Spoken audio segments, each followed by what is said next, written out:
Hi everyone, this is Christina Barr and you're watching Black Tea News.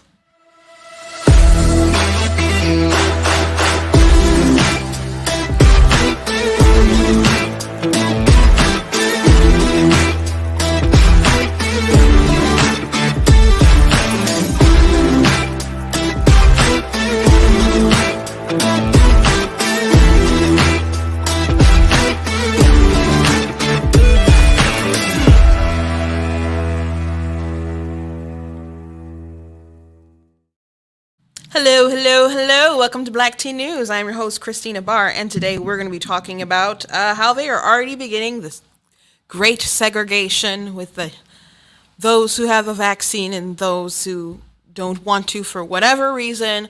You can't just respect people's differences, whether they have antibodies because they've had it before or they don't want to, whether they feel that it's unsafe or whether they're just a type who doesn't want to and they want to wait it out.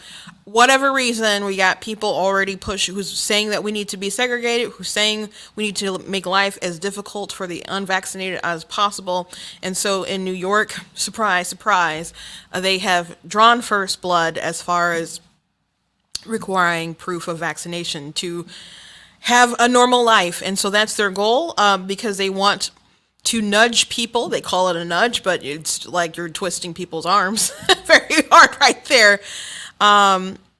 Just FYI, please visit blacktnews.com. I actually wrote an article. I posted on my Twitter feed and my Facebook page, but it's on my website about my stance on the forcing people to take vaccines. I think it's straight up immoral. I don't think that the government should have that much power over you. I laid out a case as to why, and you may agree, you may not agree.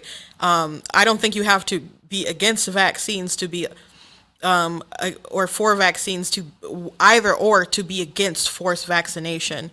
And so that's where I am. But technically I guess that makes you an anti-vaxxer if you're against mandates. And if you have to label me that way, I don't care. But I don't care who would have pushed it. If Trump would have pushed for forced vaccinations, we would have had some words. I mean, I haven't met him in person, but we would have had some words.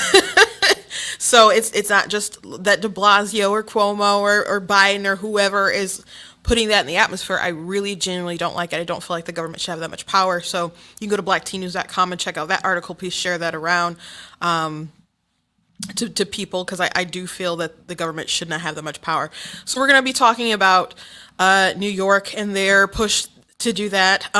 Jennifer Aniston, I just came across this as I was prepping, said that she had to cut some people out of her life. And the Hollywood elite going on about COVID, I can't say that everyone wasn't like isolated like normal people, I suppose, but they live such different lives than like the average Joe or the average business owner who had to like lose everything during this pandemic and they got to chill in their mansion and stuff. So, and some of those people went to work. Like, how many TV shows did you watch last year that had COVID stories or had Black Lives Matter stories? They were filming stuff in the pandemic, so, and their work definitely wasn't essential. So celebrities got to went and they lived their life while people were losing out. So we're gonna talk about that a little bit and her silliness, and we're gonna dive into Governor Cuomo, and he's denying the sexual assault allegations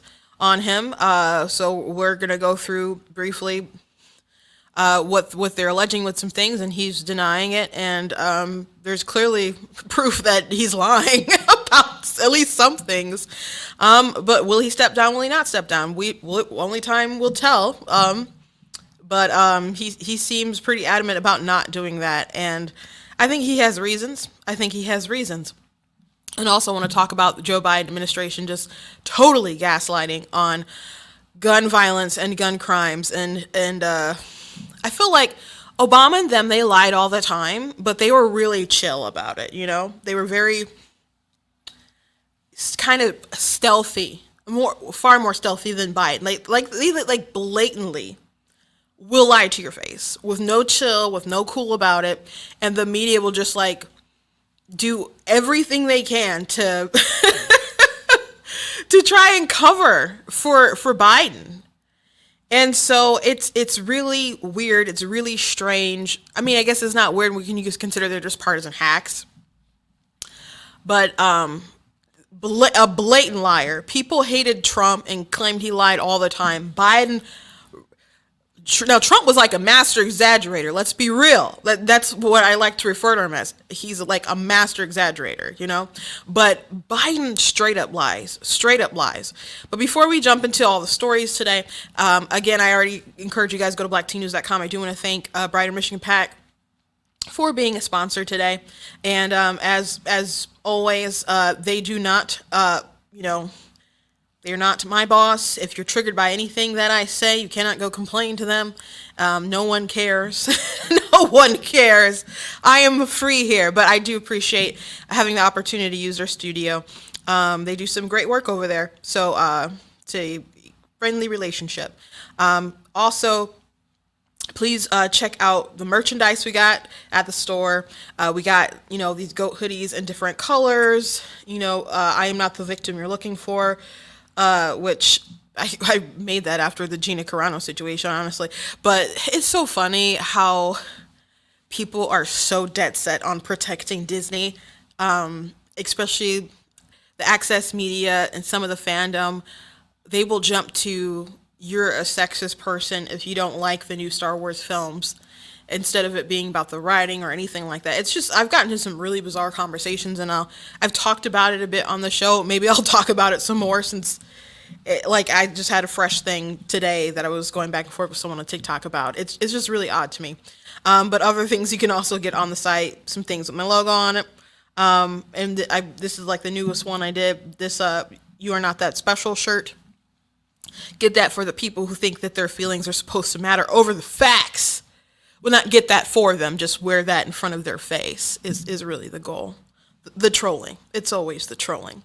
So anyway, let's jump right into it. So let's go ahead and just start with this is sort of breaking news with the governor of New York, Mr. Cuomo. So allegations broke out about sexual assault. Now, mind you, there's this huge story that was beginning to break about them sending nursing home COVID positive people to nursing homes. Obviously, that was a very boneheaded idea. They were always, from what we've known about the virus from the very beginning, it was very evident that the elderly were the most at risk. So why you would expose them to anyone with COVID didn't make any sense. Yet him, and you had my governor, Whitmer, and other governors who decided to mix that. And then their numbers were never quite accurate, because if you'd have to like die in the nursing home, I believe. So if you were sent to the hospital, they wouldn't count those numbers. So people were saying they were fudging the numbers. They weren't what we thought.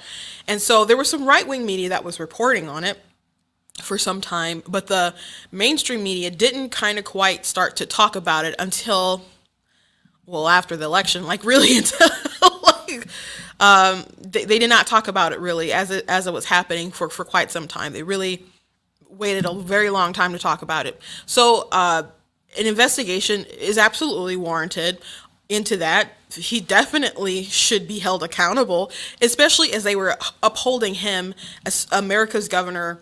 People were saying they're Cuomo-sexuals, which really didn't age well.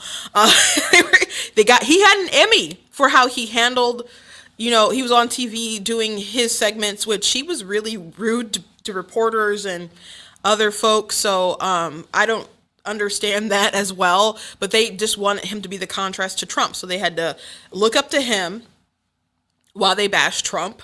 And he had his like segments, he'd go on CNN and have these big segments with his brother, and it was like a good time sitcom kind of thing, while they had this huge scandal going on. And not only that scandal in New York with the nursing homes with the governor, but his brother Chris was on CNN. He had COVID, and CNN had this big thing while they were at his house, like documenting him with it. And oh, it's so hard. I'm in home. I'm quarantined. When the truth is that he left. He was not there the whole time. He ended up leaving to go check on a house, and then someone was like on a bike or something and was like, "Hey, you're not supposed to be here." They got into it, and he was quite rude to him, and so they didn't take it seriously. And his you know, he was fine. He was fine, but they made it so theatrical. They made it absolutely so theatrical while all this stuff was going on for both of them. So now, he doesn't talk about that. As a matter of fact, the other night he opened up talking about Ron DeSantis because he's not going to talk about his brother, and because they, at this point, yes, it would be unprofessional, but it was unprofessional during the pandemic as well.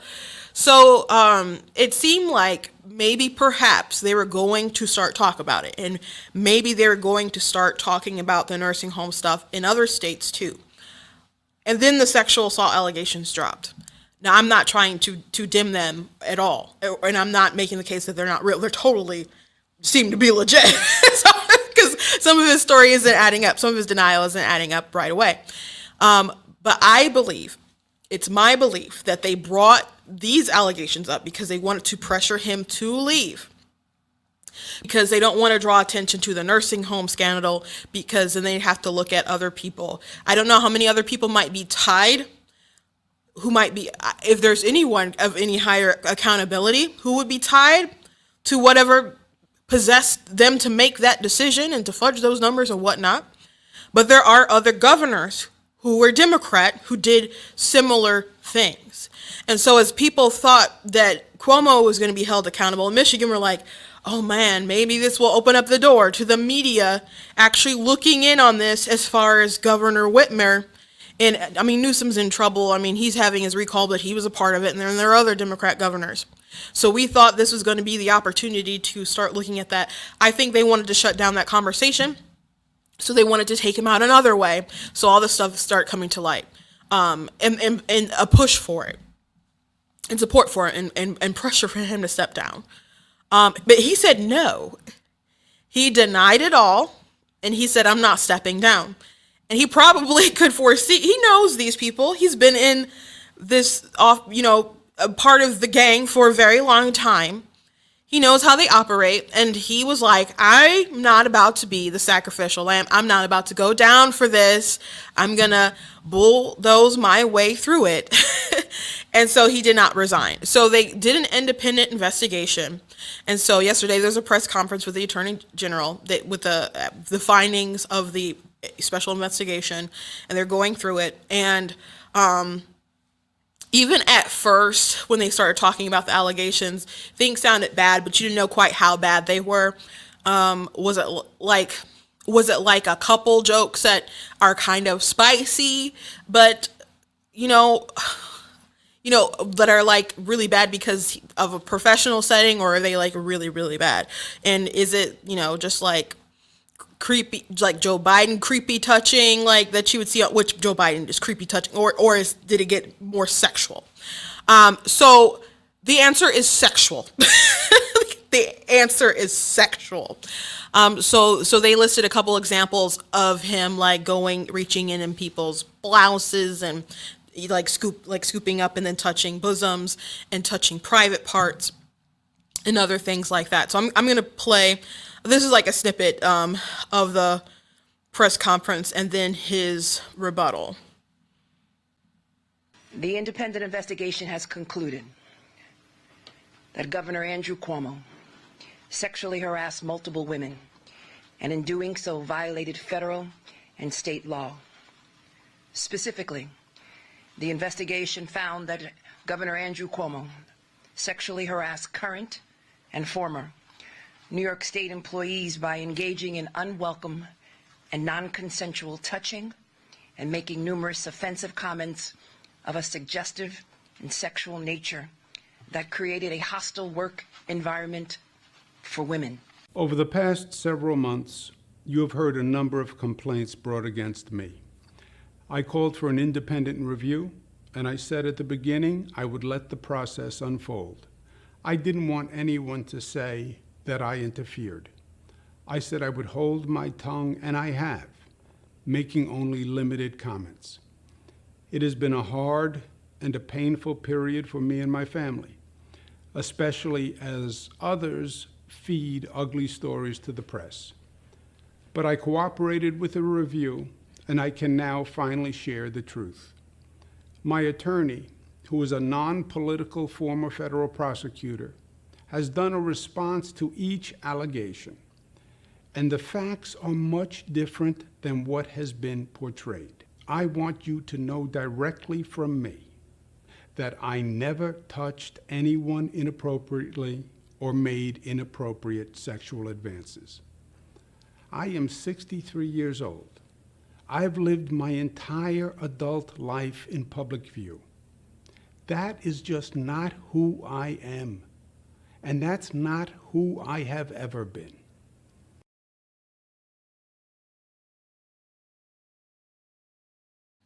Yeah, does anyone believe that at all? Like, even a little bit. Even a little bit. Because I don't. I think, so what is he like? Because through the nursing home scandal, we started to hear people who worked within the politics of New York started to say that he's harasses people, he bullies them, he tries to silence them. And when Me Too started to come out, the whole Me Too movement, which he said like it should not be tolerated at all. There's a tweet, I don't have it on hand, but it did not age well. People really started to talk about their experiences now, where there's some people who really, I don't know, twisted the movement and tried to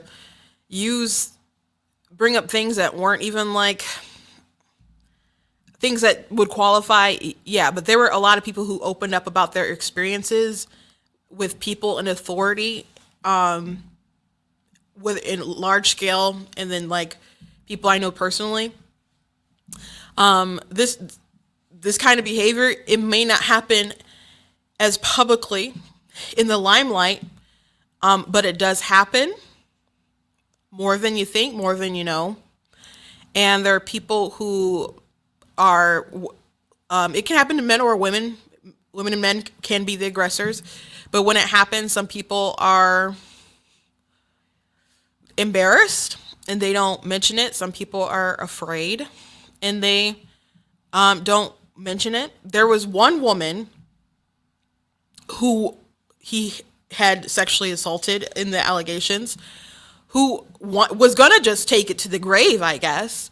But because he denied it, when she saw he denied it, she just kind of broke down and got involved with the investigation because he lied about it.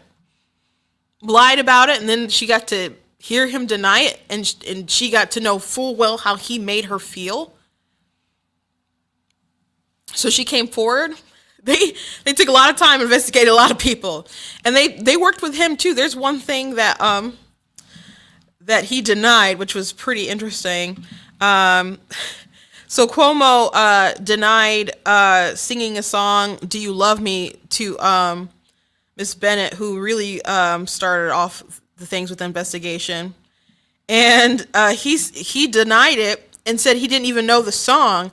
Turns out homegirl got like recordings like singing the song. So there's some proof right there.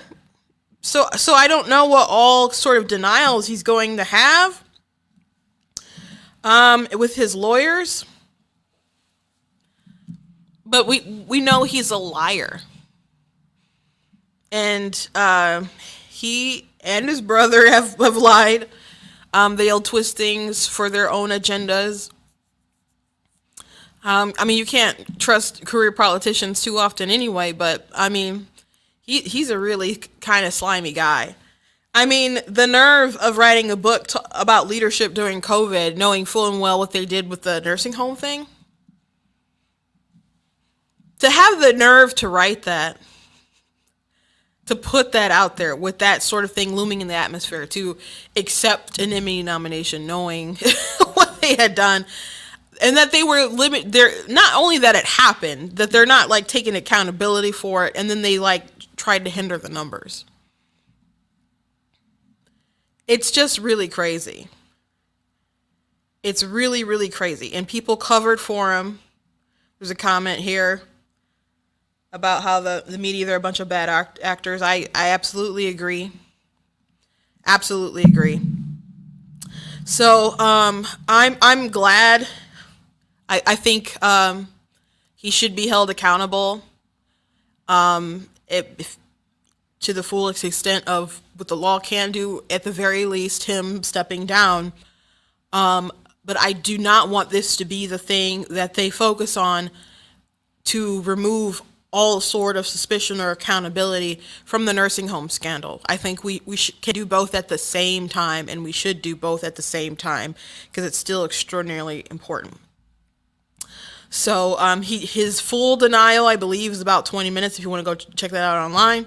But I don't think he's getting anywhere with that. I don't think he's getting anywhere with that. But who knows? He might not actually step down. It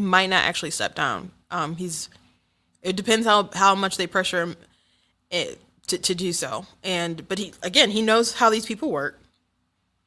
So who knows if he will. Let's move on.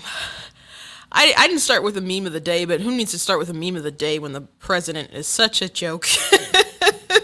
And like I said, his White House lies so much, particularly now about just anything, but they're talking about gun violence. And so Jen Psaki, who she just has a way with words, I suppose, to twist them, to circle them round and round and round, and to just gaslight. So when it comes to the high crime rates, she wants to blame it on the fact that Republicans aren't just letting Biden's ATF pick go through. That is really extraordinary. It's really strange. A really bizarre way to go. So David Chipman, now mind you, one issue that Republicans are having is the fact that this dude got caught. He got caught saying some not nice things about black people. That's under investigation because there were some, he noticed that there were a lot of black agents. He's like, oh, there's a lot of black agents this year who passed the exam. They must have cheated. So whether it was just a joke or not, people didn't appreciate it. So that's something that Republicans were drawing attention to. But also, I thought there was a really good exchange. There's other issues with them, but I'm going to play Psaki's, and then I'm going to play an exchange at his hearing. We are disappointed by the fact that many Republicans are moving in lockstep to try to hold up his nomination and handcuff the chief federal law enforcement agency tasked with fighting gun crimes. It speaks volumes to their complete refusal to tackle the spiking crime we've seen over the last 18 months. This is someone who has 25 years in distinguished service to our country as an ATF agent. He has the exact set of skills and experience we need to revitalize the Bureau's work to crack down on gun trafficking and keep guns out of the hands of criminals. So certainly, yes, we stand by his strong qualifications and nomination. Ooh. So the Republicans are not doing their due diligence. So that's, so she always, they got such spin. You spin me right round, babe. Just like, she's a circle back girl, right? Okay, so she says he's so qualified. Here is an exchange at his hearing. That's pretty awesome. Question of Mr. Chipman. Where's Mr. Chipman? You're nominated for alcohol, tobacco, and firearms and explosives and all kind of other dangerous stuff. Is that right? Yes, Senator. Okay. You don't believe in private ownership of handguns, do you? That's incorrect. I own one myself. Do you? Do you believe in private ownership of assault weapons? Yes, What do you sir. own, by the way? That's a pretty private question. I have I'll share the gun I'm proudest of. It's a Smith & Wesson Treasury commemorative gun, and the serial number is my birth date. Oh, that's cool. Congratulations. Do you believe in banning assault weapons? I do, sir. Okay. Define assault weapons.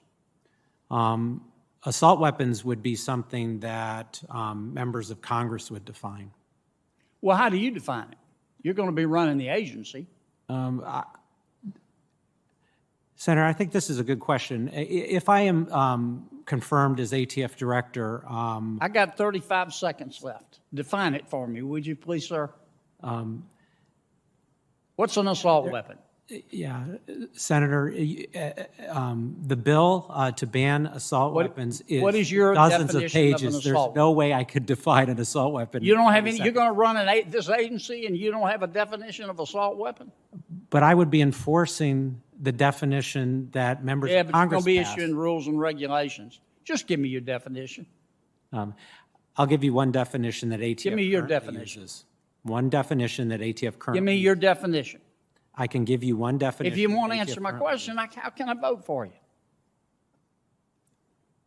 I'm done, Mr. Chairman. I don't think I'm going to get an answer. Oh gosh, I hate when these people don't answer questions, but when they don't answer questions, that's when things are revealed, I think, a lot more plainly, I suppose. So a lot of people will use this word assault weapon, and and they can't even define what that means. And a lot of people say that, and they'll think things like automatic rifles, or they'll think about things that the average person cannot use. And so many people think all these like gun crimes are committed with AR-15s or something, and they don't like AR-15s because they look scary. Stephen Crowder did a video once where he had people like signing petitions about like what guns they thought should be banned, and so he had like examples, and so people basically thought the ones that looked scary because they were black should be banned or whatever, when there were other guns that had wood that they're like, oh, that one looks okay. And they either could do more damage or they were the same kind of gun, but because they were aesthetically different, they made an assumption. So there's a lot of people who are on the gun debate who don't know a lot about guns or care to know about guns, or just being dishonest about guns. So he wants to be head over, the ATF, and he says he thinks they should be banned, but he does not want to define them. And so the left gets away a lot with just wordplay all the time, either not being specific or just encompassing so many things into a particular definition. So assault weapon doesn't really mean anything. I mean, like, just the plain, like, if you're assaulting someone with an object, like, that can be an assault weapon, but that's not what they mean. But they won't define what they mean. So we know that a lot of shootings and stuff happen, or mass shootings even happen, with handguns, which Joe Biden said the other day, I think it was at the town hall, where he made a comment about gun violence and said something about weapons with high capacity. He did mention handguns and how we should kind of get rid of stuff. So then Republicans were like, what? He just admitted he wants to get rid of handguns, and then the fact checker was like, no, that's not what he meant. That's not what he meant. That's not okay, but that's what he said. You can clean it up all you want, but that if those kind of things can have high capacity, he's okay with getting rid of a handgun that can do that. So people who think it's just going to stop at like an AR-15 or stop with some kind of rifle or anything like that, that's not the goal. That's not the end game. It's not the end game. Like, people tried to have the discussion with Hillary Clinton when she was running for president, and I'm like, dude, she just like praised the Australia buyback program. If they want to, which was mandatory, so if they want to mandatory buy back your guns, what do you think's going to happen? And then I thought it was weird. He's like, oh, that's such a private question. And he went ahead and answered it, but like, you guys support like people being on gun registries, and you don't want to answer, like, that's such a private question. Well, whether or not I have a gun is private. Whether or not you put me on some kind of list, that seems like an infringement. So yeah, you can explain what gun you have, and then he did, but it's just like, that's such a private question. So weird. These people are so weird. So this dude, FYI, said some racist comments that he got dinged for, the Republicans called him out for, and Jen's like, oh, but gun violence is going up and Republicans don't want to confirm him, and that's why gun violence is high. Like, no, Jen. It's high because Democrats run these big cities and they're wildly incompetent, and they don't want to punish people. I don't want to hear these people talk about gun legislation until they address Hunter Biden lying on his form to purchase a gun. I don't want to hear them talk about it until they address that. Of course, they will never do that. or they'll slide by it. But if you want to really punish people, go after people for not being honest on their forms, deceiving people, whatever, there's like a pretty high profile person who did something pretty darn bad. And he's the son of the president. You could at least address him and call him out. Like, there's this TV show, it's a really popular anime, which anime is like surpassing like regular comic books as far as like sales and stuff. But Boruto is a really big comic book, and it's a sequel of Naruto. So the main character Boruto is the son of Naruto. They have this big like ninja exam, and he cheated. He used a tool he wasn't supposed to. So some people were mad and like, oh, that was really cold because Naruto like exposed him in front of the whole village. And I'm like, he's like the head of the village. I'm like, he had to call him out because his son did a very shady thing publicly. And if he did not show his firm hand and show that he could be objective, that would have questioned his authority. If you're in any position of authority and you don't show people that you can, be objective when it comes to your kids, people will remember. People will remember. I've said on this program, I'm not big on like the war on drugs and stuff like that. I don't feel like it's a victimless crime. I'm not super libertarian on it myself. But I do find it odd that Joe Biden was so harsh on this issue while he had a son that had such a big problem. And people do favors with their kids all the time. And I've made memes and stuff about that too. I'm just like, why do you feel like black people need to get more time than your son who does these crimes? So that's our president. Moving on, let's talk about New York, and they are moving toward segregation. And I'm not talking about racial racial segregation. That's just kind of how it's going to pan out, I guess. But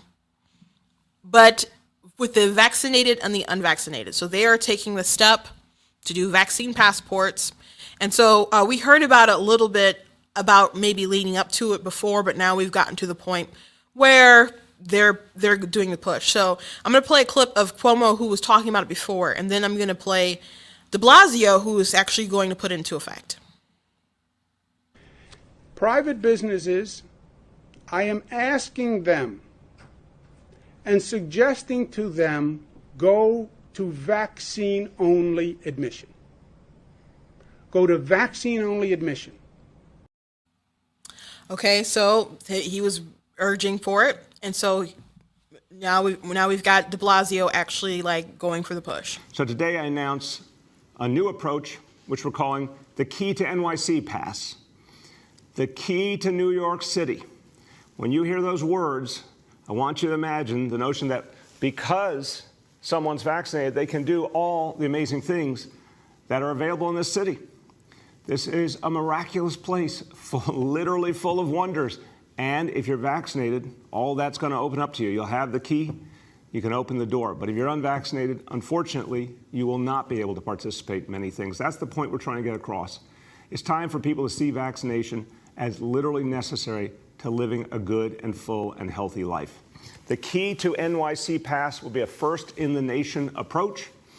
It will require vaccination for workers and customers in indoor dining, in indoor fitness facilities, indoor entertainment facilities. This is going to be a requirement. The only way to patronize these establishments indoors will be if you're vaccinated, at least one dose. The same for folks in terms of work. They'll need at least one dose. This is crucial because we know that this will encourage a lot more vaccination. We've seen it already. We've seen the impact of the mandate we've put in place for city workers already starting to move people to vaccination. We've obviously seen the positive impact of incentive as well. The goal here is to convince everyone that this is the time. If we're going to stop the Delta variant, the time is now, and that means getting vaccinated right now. This new policy will be phased in over the coming weeks. So we've been working with the business community, getting input. We're going to do more over the next few weeks. The final details of the policy will be announced and implemented in the week of August 16th. So over the next couple of weeks, getting more feedback, finalizing the policy, publishing it, and beginning to implement it. We'll then spend most of a month educating people, going out to businesses, receiving calls from businesses, answering questions and concerns, making sure everyone understands the new approach. And then on September 13th, during that week, we'll begin inspections and enforcement. So we want to give businesses, big and small, a chance to get acclimated. We want to make adjustments based on their input. But this will move forward starting in the week of August 16th, and then full enforcement and inspection begins the week of September 13th, which is very pertinent because that's the first full week after Labor Day when we really expect a lot more activity in this city. Okay. So they want to make everyone's life as hard as possible so you go ahead and get the vaccine. Everyone has had the chance to get it. So people, I mean, you could still freak out people to get it. You can still dish out incentives, and maybe there will be a new shiny incentive that will make the push. But I think a lot of people have really made up their mind on whether they want it or not. I was talking to someone the other day who ended up getting it, and they made the decision because they went to go see their doctor, and their doctor said, hey, I think you should do it. And so, people may still decide to do it if they're, a trusted physician says that they should. Though I have seen a lot of physicians or nurses and stuff like that say they're not, professionals say that they're not going to get it. And some people on hospitals who are going to quit their job because they're enforcing that you have to get vaccinated. Now, I mentioned that I wrote an article saying that I think mandates are immoral because the government should not have that kind of power over your body like that. I think that informed consent is extraordinarily important. And there's been times in our nation when the government has not been trustworthy and has done some really terrible things. Something that is often mentioned is the Tuskegee experiment, which it's not like it happened in the 1700s or the 1800s. It happened in the 1930s to the 70s. So it was not that long ago. If you're born in 2000, 2000 or something like that, and you're 20 or 21 or something like that, maybe that seems like a really long time. I definitely wasn't born in the 70s, and we're a young nation, but it wasn't that long ago. There's people who I know who have lost family to that. It wasn't like some people came and kidnapped us. Some people, it's like some Nazis did some work and went over in Germany and were experimenting on people. It happened on our soil in America. So they can say we're giving black people free health care, and they're not letting them know that they have syphilis, and they're giving them fake treatments, placebos and stuff, so they can study them.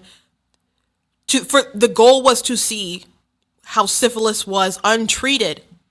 The goal wasn't to heal. They didn't keep their oath of do no harm. And this was our government that was doing it to people. Now, in the 90s, they finally issued an apology, like a formal one. People died.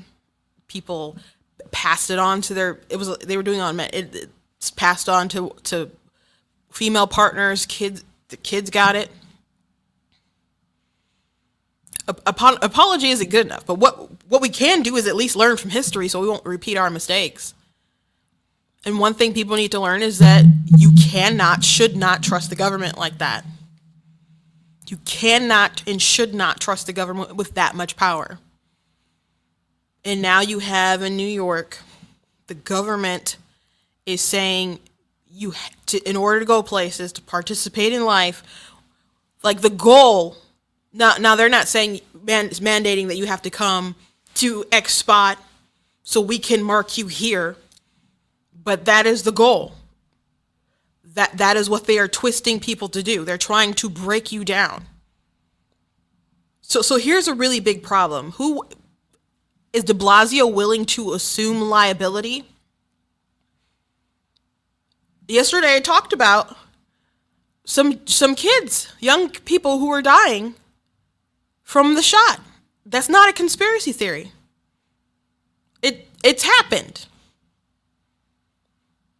It's happened enough that people need to investigating that there's patterns. I'm not saying it's happening a lot, but I don't want to hear that people should just get over it and just get in line, and we got to enforce it from people who aren't willing to assume liability. These pharmaceutical companies don't assume liability. Our government pays when there's vaccine damage. So if de Blasio wants to assume liability, then they should do that. But even if New York did assume liability with people like Joe Biden, they would just pass a new bill and they would get funds and redistribute it in some kind of other way, like they did with the COVID package. You start using it for other sort of funds. And the Republicans, they didn't want to vote for it because they said this isn't a COVID relief bill. And they're like, what are you talking about? This is for COVID. You guys are so sick. You don't want to help people. You don't care about people with COVID. You're terrible. All of you Republicans are terrible. And now they're spinning it like, oh, Republicans, you don't care about police. Like, what do you mean? Oh, because some people can use these funds to fund their police departments. What? The COVID relief bill wasn't allocated for police departments. And Jen Psaki's like, well, it's a great bill, so it can obviously be used for other things. So they're just supposed to foresee how all these mismanaged, mishandled states were going to use their funds, allocate their funds in a bill that's supposed to be about COVID relief.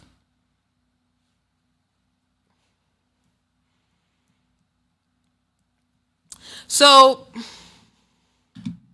please check out that article that I wrote on blacktnews.com about vaccine mandates. But it's really interesting that they're doing this push. I don't know how long it will last, because, well, we got some interesting data on people who are getting vaccinated. So okay, so this is percent of vaccinations, and right now it's on white Americans. So in this broken down by state. So it's pretty high across the board with white people as far as vaccinations. I mean, you got as high as 93%, 91, 91, 96 in Vermont, which is a very white place. So you got some people who are extraordinarily vaccinated with white. Okay, let's go to Asian. That is far less. Far, far, far less. Far, far, far less. Hispanic. Let's see what the top number is. The top number, 40% in New Mexico with vaccinations. And here's the doozy. Here's the doozy. Black people. Look how low that is. Look how low that is.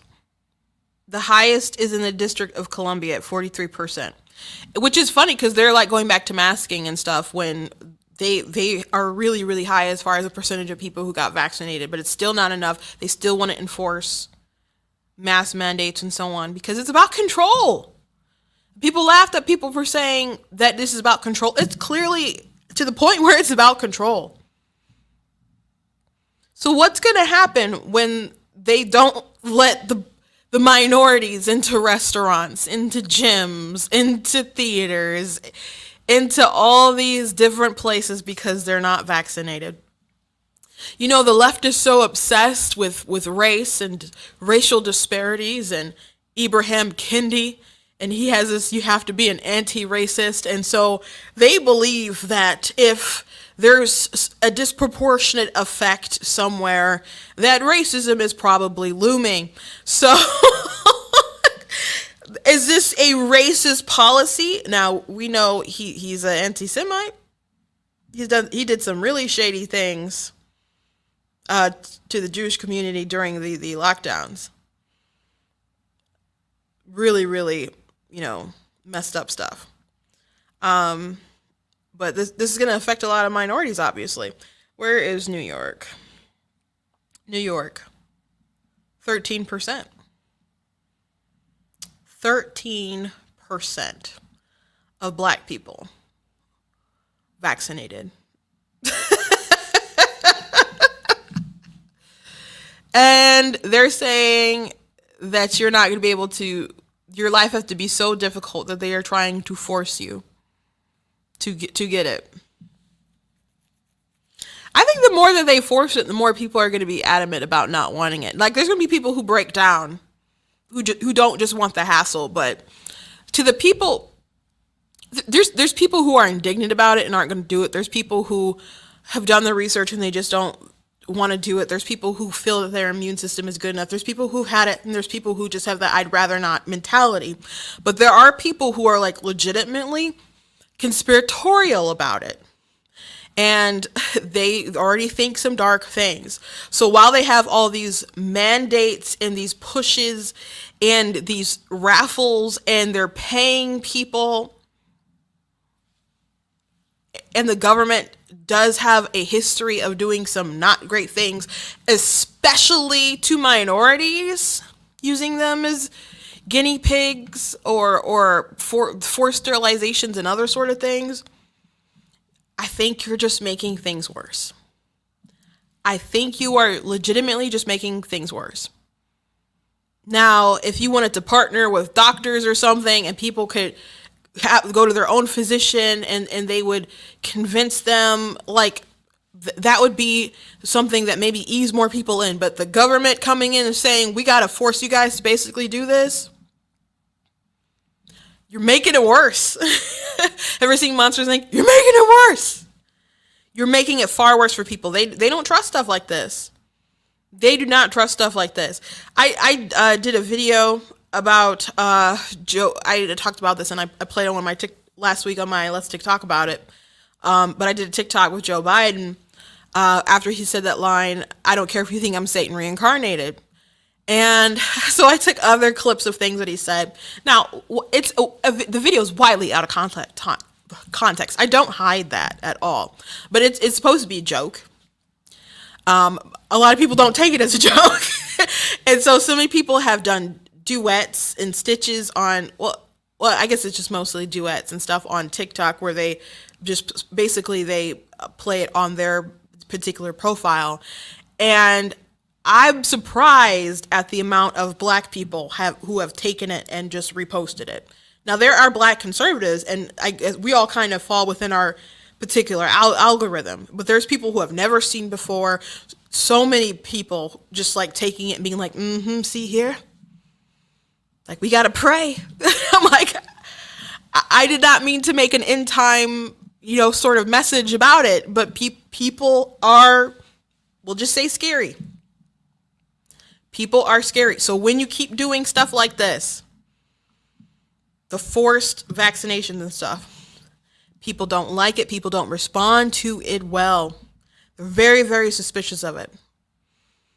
Very, very suspicious. And why shouldn't they be? Why shouldn't they be? I said this yesterday and made the case about, because there are stories about young people who are dying. In Michigan, there was a boy who's 13 who died of an enlarged heart. This seems to be affecting more males more than females, but there are young females who have been dying after getting the second COVID shot. Again, I'm not saying that is a likely thing that's going to happen if you get the vaccine, but it is something that certainly can happen to you. And I made the point that it's something that's not talked about a lot. And it's interesting that it's not, considering that the Johnson & Johnson shot was paused after 6 cases of blood clots. Now, I don't know if there's other sort of politics and bureaucracies that contributed to that pause. But that is strange that they were so, let's pump the brakes on this. But you got kids dying, and you're still inviting like pop stars and whoever to the White House and hiring influencers to try to convince the young people to go ahead and vaccinate themselves. To me, it's very, very strange. Someone saying, "I will not comply." They're killing a lot of goodwill with this. I wonder how far they can push it. Because there's some people who are just determined to just go with the crowd. There's going to be people who just want life to go back to normal. They can kind of break their spirits. I think eventually there's going to be people who want to stand up, and then we are getting toward a time of like election season and stuff. So I think politicians are really going to have to start are going to be thinking about how all this will affect them in the polls, and people really should just be doing their jobs and taking care of the people they're supposed to govern. But people really do think about politics. So we shall see what they're willing to do. And they'll do what they think that they can get away with, I guess. They will do what they think they can get away with. So last story that I want to tackle is Jennifer Aniston. Like I said, I saw this right as I was sort of preparing for the show. Jennifer Aniston says she cut ties with a few people over vaccination status, and it's a real shame. It's such a real shame. Jennifer Aniston is not taking any chances when it comes to COVID-19. The Golden Globe winner 52 recently admitted that she had to cut ties with a few people in her weekly routine over their vaccination status. There's still a large group of people who are anti-vaxxers or just don't listen to the facts. It's a real shame, she said in InStyle's September cover interview. I've just lost a few people in my weekly routine who have refused or did not disclose whether or not they had been vaccinated, and it was unfortunate. So not even people who had said that they weren't getting vaccinated or didn't get vaccinated, but they wouldn't disclose it, which it's not her business. But she feels it is. She said, "I feel it's your moral and professional obligation to inform, since we're not all bottled up and being tested every single day. It's tricky because everyone is entitled to their own opinion, but a lot of opinions don't feel based in anything except fear or propaganda." So here's the funny thing, Jen. Why are you so confident that you're not the one who's acting in fear and propaganda? Why are you so confident? So there was an Obama advisor who was talking, because there's conversations about forced mask mandates, and it's starting to happen in DC and other places. Nancy Pelosi said that she's enforcing it on the House floor, and there are some people like Madison Cawthorn who's like, "You're not God, Nancy Pelosi." It was kind of great. But people are moving toward the mask. And so you had an Obama advisor who was like, medical advisor, who went on TV and was like, a lot of these masks that people are wearing, like, they're not very effective. We know today that many of the face cloth coverings that people wear are not very effective in reducing any of the virus movement in or out. Either you're breathing out or you're breathing in. And in fact, if you're in the upper Midwest right now, anybody who's wearing their face cloth covering can tell you they can smell all the smoke that we're still getting. We need to talk about better masking. We need to talk about N95 respirators, which would do a lot for both people who are not yet vaccinated or not previously infected, protecting them, as well as keeping others who might become infected, having been vaccinated, from breathing out the virus. So you've had so many people who are, now there are people who wear like the N95 masks and all kind of other stuff, but most people are just like, they got their, like, I don't know, visor, but most people just wear a cloth mask, or they wear a medical mask that says it won't protect you from that stuff, like on the box. And you're only really supposed to be wearing in a sterilized environment for like a couple minutes. So, and some people flat out reuse them. So there's people who have been using these masks that don't really do a lot of protection. And it's made them feel better. There's a scene in Pirates of the Caribbean, I think it's the third one, and they're like, "Here's a jar of dirt," and Johnny Depp is like, Jack Sparrow's like, "Is it supposed to do anything?" And they're like, "Does it make you feel better?" And he's like, "Yes." He's like, "Well, then it works." That's what the masks have been for a lot of people. It's a symbol. There's people who say they don't want to take off their mask because they don't want people to think they're Republican. So they're still wearing the mask. It's really, really been a symbol. One thing I thought was so silly in Michigan, when they started the mandates with the mask, at first there weren't fines for not using them, but when they mandated them, it said, because they were still concerned about medical professionals getting masks. So they mandated masks, but the mandate was for non-medical masks. So like, it's so important, we think you should have them, but we don't think you should have the ones that work. Like, so that's what our brilliant people in Lansing decided. Our glorious Governor Whitmer decided that was her show. They're just doing things for show. Oh gosh. So there's a lot of people who weren't really as protected as they thought they were, and we're still having conversations about putting on masks. And he's like, if we're gonna do that, we can at least tell people that they need to get the good stuff that'll really do protection. But them telling all these people who are vaccinated they're gonna have the mask up and etc., they're just de-incentivizing people from getting the vaccine at a time where they're trying to force people and twist their arm to get it. And another thing about Jennifer Aniston and her, cutting out people who won't get the mask and get the vaccine shot, and she's been telling people to mask up and other kind of stuff like that. Look, a lot of these celebrities. I was watching. I really like The Masked Singer. Gene McCartney follows me, by the way, on TikTok. It was very exciting. But I was floored when I watched a season and they had an audience. I'm like, what? How do they have an audience? Because like gatherings aren't supposed to be like happening. I'm like, they for real have like a live audience. And I assume they were all like tested and other things like that.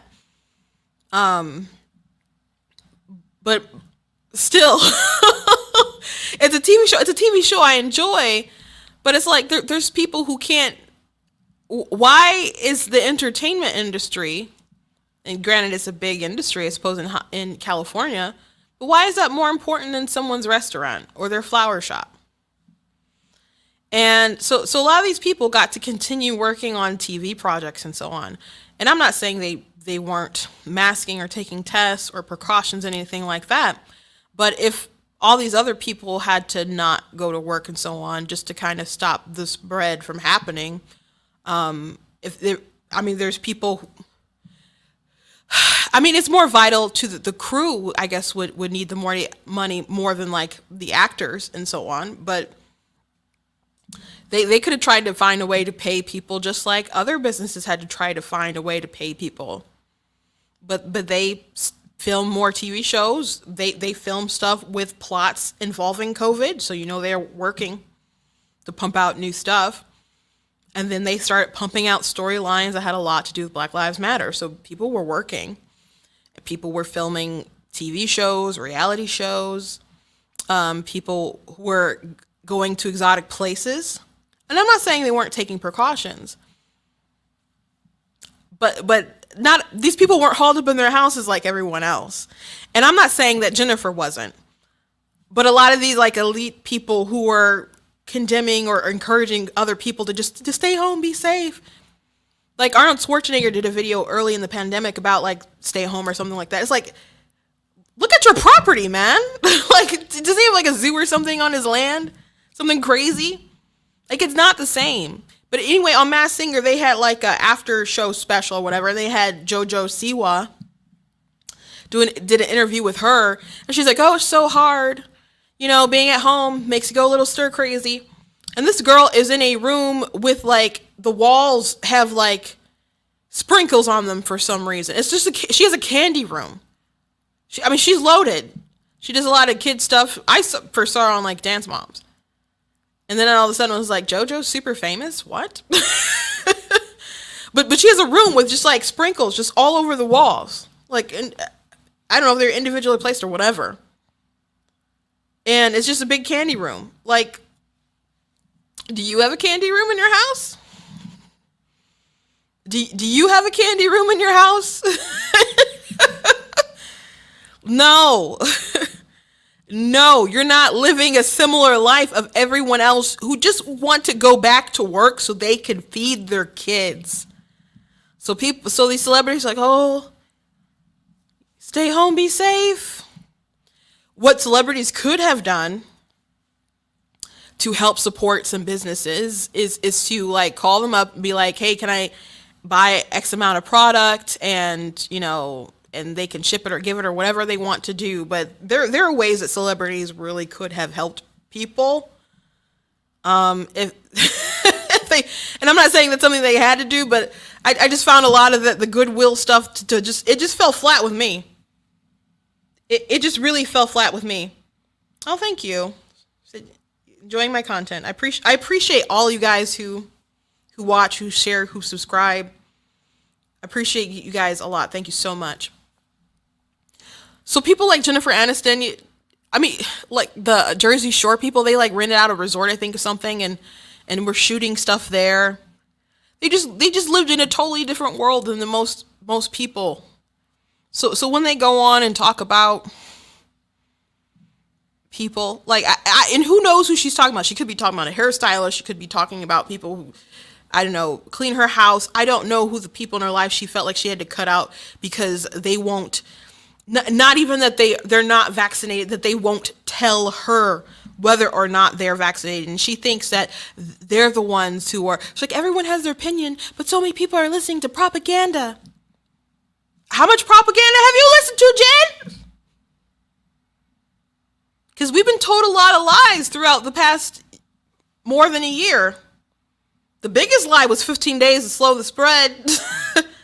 That is the biggest lie we were told. There's this one video that went viral last year, and it was their restaurant was closed down, and so they invested a lot of money so they could have an outdoor restaurant, and then the local government shut them down, and so she went to her job to pick up some stuff, and lo and behold, like across the street, or like right in her area, there was a film or something that was being shot. And so like a catering people set up tents or whatever to feed the staff. And so she's like crying, so upset. And so she started protesting stuff because these people can't run their businesses. They can't feed their families. And she looks and she sees that they've okayed this company, people to film stuff, and then to bring in this catering company to feed the staff working on the film. There is an elitist class. That's why Gavin Newsom could have all these super oppressive lockdowns. Extraordinarily oppressive lockdowns. And yet go to the French Laundry and hang out with his buddies with no mask. And that's why people are upset with him. And that's why he's probably going to not be the governor for very long if they don't do some crazy stuff. Make the right choice, California. Make the right choice. But Mary Browser, or could be Bowser, in DC, she's someone who doesn't listen to her lockdown stuff. She was at a wedding the other day, maskless, after she said everyone had to wear masks again. Obama is holding a big bash for his birthday on Martha's Vineyard. If you care so much about COVID, why would you do that?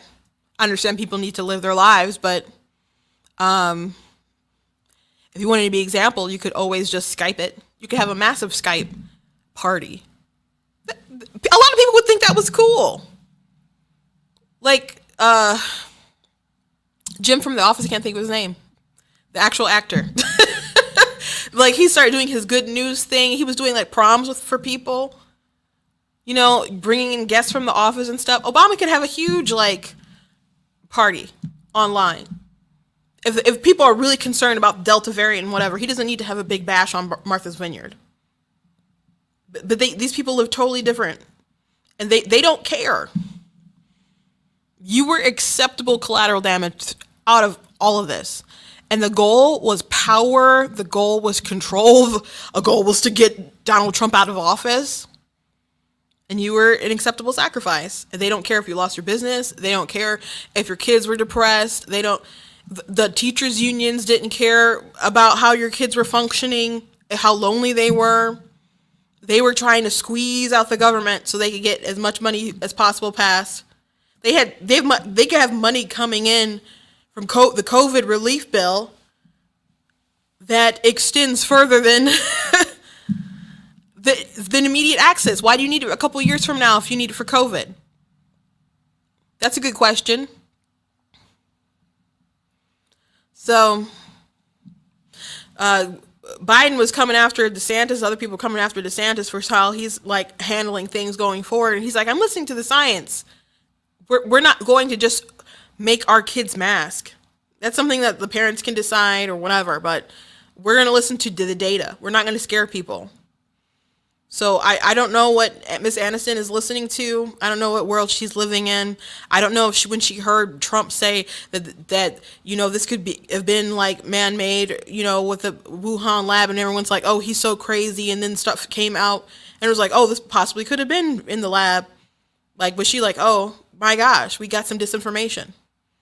When Fauci said don't wear masks, and he said wear masks, and he was like, well, I just told people not to wear masks because we wanted to save them for medical people, for the staff and stuff. Okay, well, you decided that if you really believe that masks work, and you told people not to buy masks or that we didn't need to wear masks, you basically put everyone's life at risk for your lie. Maybe you feel it was a noble lie to sacrifice the peons, I suppose. But it was definitely shady. Definitely shady. Definitely shady. So, Miss Aniston, I just thought it was funny. I just think it's funny. I'm just reading through the story if there's anything else I wanted to cover. That's pretty much it. I know that was the last thing I wanted to say, but I do want to mention that Biden has decided to go along with the CDC is deciding that they're going to go ahead and try to extend the rent moratorium, and the Supreme Court has ruled that they weren't supposed to extend it again, and they just were like, nope, we're going to do it. And so CNN wrote an article. Biden shows, let me pull it up. Biden shows he's ready to make drastic moves in COVID-19 fight, even if he's not sure they're legal. What do you think this headline would be if Trump did this, if he got with his like White House lawyers to make sure that the CDC could do this or would do this? So now you have a president openly, defying the Supreme Court, and so we'll see where all this comes to a head. And so there's so many people concerned about people being put out with rent and so on. And Congress could have tried to act, but then Pelosi was like, oh no, the president should just do something. They have the power. It's like, no, they're not supposed to have the power, but if you think that you should act in a certain way, then you should do it. And so now they're saying, well, we want to just give some more time so we can get some more money out to like the landlords and the people. People have had so much money during this whole thing. There's people who have more money in their savings account than when all this first started. I had Taco Bell for lunch. And I know some of y'all call it Taco Hell, but I had Taco Bell. And so they're giving $14 an hour to work at this Taco Bell. And pre-pandemic, it was like, it was open to like 3 a.m. Now I think it's only open to like 9. And it's very hard for people to have staff, enough staff. And this isn't just a Taco Bell, it's all over. So that people can actually go inside.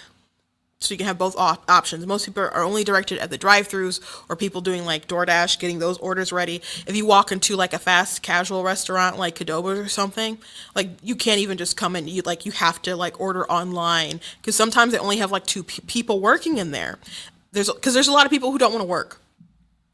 And some people are like, well, that's good. We should hold off until they pay people enough to go back to work. So for some people, there will never be a number high enough for people to go back to work. If you can stay home and chill, and they will just send you a check, and you could, play Call of Duty all day, or I don't know, covet fashion, or you could work on your failed fashion line, or achieve some kind of other goal or dream or passion, or just if you just want to be lazy or watch TV. If you had that option, there's a lot of people who will take that and live baseline, I guess, not achieving anything higher than that, even if you offered like $20 an hour. There's some people who won't leave. There's some people who won't. And maybe they're trying to condition people for, like, I don't know, universal income, basic income, or whatever Yang pushes. Maybe that's a thing. But Republicans knew when they started to pay people more to stay home than work, that was going to be a problem. The Democrats were like, "Oh, you calling Americans lazy?" Like, no, they're a lot. Well, some of them are lazy. Let's just be real. But and people are being conditioned to be so on purpose, I believe. But people are also not stupid. And if they can save, or they can spend time with their families, and some people are doing a side hustle and not reporting stuff. Or some people are just taking their money and spending it on, there's women who are spending on their bodies and then going on OnlyFans. So there's a lot of people out there who have not used their money responsibly. And people have had opportunities to go out and get work. It's out there, it's available. And there's people who got money or getting money, whether it's from unemployment or they have their COVID checks, stimulus checks, whatever. We haven't gotten any in a while. But now you have the child care payments that are coming out now, and you're saying people can't pay rent? There are situations where people have had a hard time finding a job. Someone close to me had a hard time finding work, and it's probably because they were too qualified for what people wanted to hire them in for, honestly. So some people have to make some compromises and kind of downgrade. But there's some people who just we're making less, and they're just not going to come back, even if they could get paid $15, $16, $17 an hour or whatever. $14 an hour for Taco Bell. And that pay gets passed on to the consumer. Because my chalupa was almost $5. And that was crazy. Now, I drove my sister to Taco Bell the other night, to a different one. I don't know how much they're starting off at. And it was in a different city. Not too far. 15 minutes apart, maybe 20 at the max. And there are different taxes and so on, and different people who own the buildings or whatever. But it was like $1 difference because she got a chalupa. So when I saw it on my screen, I was like, what? Like, it was like almost, I think it was a full $1 difference for not a box, a chalupa. So a lot of people are upset about the economy. It's upset about inflation. A lot of people correlate that with Biden. So I think they're going to be at a very bad place when we get to our midterms. But that is about what I'm going to do. Someone had a question, can Biden defy the Supreme Court? We shall see what happens. I don't think so. Not even CNN is kind of saying that he can, but they just love him and are kind of so affectionate toward him that they can't be like, no, you're a tyrant. We'll see what happens. I can't imagine the Supreme Court is like happy about that, but I think they're the executive branch. Someone's got to, I guess, make a move. These poor landlords, people just think they're like evil overseers. They're people who have bills too, or people who have families too. Like, why would you go into being a landlord if there's the chance that the government will swoop in and interfere with you getting paid? Why would you do that? And it's really interesting at the same time when there's some big entities coming up and buying a lot of property. But we'll save that for another day. Anyway, thank you guys for watching. Please go to blackteennews.com if you want to support. You can support via PayPal, you can support via Cash App, or you can go to blackteennews.com/donate. Please check out that article I wrote about vaccine mandates. I think it's important. Please go ahead and share it around. Also check out different merchandise I got. Like I said, got this goat hoodie in white and also got the shirt, but I do also have it in other colors. I'm really, really fond of this new shirt I made. Got it in a woman's v-neck or a unisex shirt, and it's "You Are Not That Special." So go trigger the snowflake in your life by getting this cute little shirt, and that's in multi-colors as well. You can check that on the website. Also, get cool mugs and so on. You can get other cool shirts that I got there, and that helps. What the efforts we're doing here to stream, to build up the website. So I appreciate you guys, and if you want to support, God bless you. And also, some people are unaware, but I do write books, and this is one book that I wrote during the height of the pandemic, Slay Your Fear, How to Overcome a Spirit of Fear. That's a spiritual nonfiction book, and I do have other books that are fictional that are out, and you can go check that out as well. Thank you guys so much for being with me on the broadcast, and make sure that you're liking, that you're subscribing, that you are hitting the notification bells, and that you're telling someone about Black Teen News. Follow me on Facebook and YouTube and TikTok, all at Black T News, and on Twitter it's at True Black T. God bless you guys, and I'll see you tomorrow.